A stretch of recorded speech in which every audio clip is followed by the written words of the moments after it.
Have you ever noticed how some people carry themselves like they've already lived 3 lifetimes? Not in an exhausted way, more like they know things. They read the room before they enter it. They're calm when others panic. They offer comfort they never quite learned to ask for themselves. Maybe that's you. Maybe you were the kid who made breakfast for your siblings, the one teachers called mature for your age, the friend everyone came to with their problems before you'd even figured out your own. And maybe no one ever asked what it cost you to become that person. When a child grows up too fast, something fascinating happens in the architecture of who they become. They don't just skip childhood, they rewrite their entire operating system. They learn to translate the adult world before their brain is ready, before their heart has any protection. It usually starts with necessity. Maybe a parent was struggling with illness, addiction, depression, just the weight of life. And suddenly you became the one holding things together. Or maybe your family was fine, but you were sensitive enough to feel the tension no one talked about, so you started managing it, fixing it, making sure everyone else was okay. You became useful, responsible, the good one. And here's where it gets interesting, that identity. It gave you something powerful, control, purpose, a way to feel safe in a world that didn't feel safe.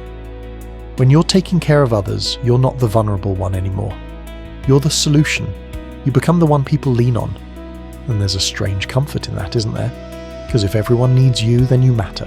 If you're indispensable, you're safe. If you can anticipate every need and solve every problem, then maybe, just maybe, nothing bad will happen. It's a kind of magical thinking that doesn't feel magical at all. It feels like responsibility. But there's a cost that doesn't show up for years. Children who grow up too fast develop what psychologists call premature autonomy. They learn independence before they learn dependency. They skip the part where it's safe to need people, where it's okay to not know, to make mistakes, to just be small for a while.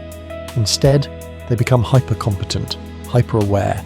They can read micro-expressions like a second language. They know when someone's mood shifts before that person knows it themselves. They've built this entire radar system for other people's emotions because their survival once depended on it. It becomes second nature. You walk into a room and immediately start calculating. Who needs reassurance? Who's about to argue? Who's pretending to be fine? You become a kind of emotional translator fluent in everyone's unspoken language, except your own. And maybe you'll recognize this part. The exhaustion that lives underneath all that capability. Because when you grow up translating everyone else's needs, you stop hearing your own. You learn to override your body when it says I'm tired. You dismiss your feelings when they seem inconvenient. You become so good at pushing through that you forget what it feels like to actually rest. Not just sleep, rest. The kind where you're not managing, not anticipating, not holding space for anyone else's experience but your own. Here's the thing about people who grew up too fast. They're often incredibly successful. They're the reliable friend, the competent employee, the partner who never forgets an anniversary. They've turned their childhood survival strategy into adult excellence. But inside, there's often this quiet loneliness. It's not about being alone. It's about being unknown. When you spend your whole life being the strong one, the capable one, the one who has it together, people stop asking if you need anything. They assume you're fine. And you've gotten so good at looking fine that even you believe it sometimes. There's this strange paradox. You can be surrounded by people who love you and still feel like no one really knows you. Because the version of you they know is the one who shows up for them. The one who listens, who helps, who holds space. But who holds space for the part of you that's still figuring things out. The part that feels lost sometimes. The part that just wants someone else to take the lead until you don't. Until something cracks. A breakup. A loss. A moment where the weight becomes too much.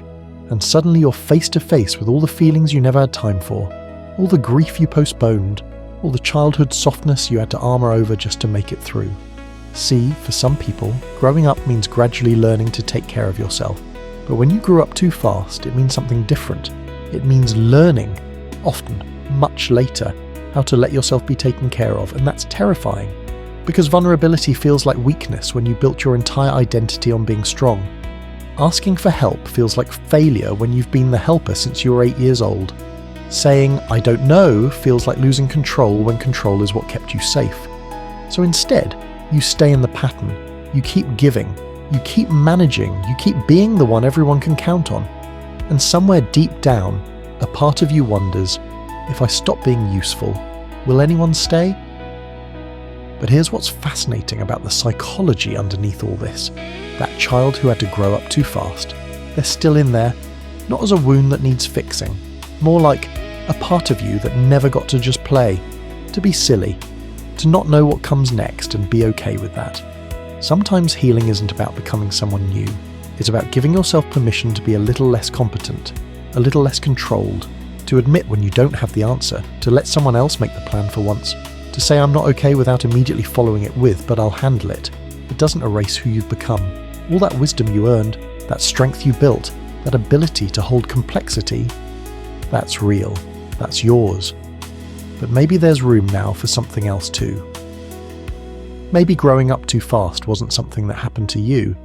Maybe it was something you did, brilliantly, necessarily, with the resources you had at the time, and maybe growing down, back toward softness, toward need, toward the kind of trust that doesn't require you to earn it. Maybe that's not regression. Maybe that's the rest of the journey. The one where you finally get to discover who you are when you're not performing, not managing, not carrying the room, just being. And that child you were, the one who learned too early how to be an adult, they didn't need to disappear for you to become who you are now. They just needed someone to tell them it's finally safe to put the weight down. Maybe that someone is you.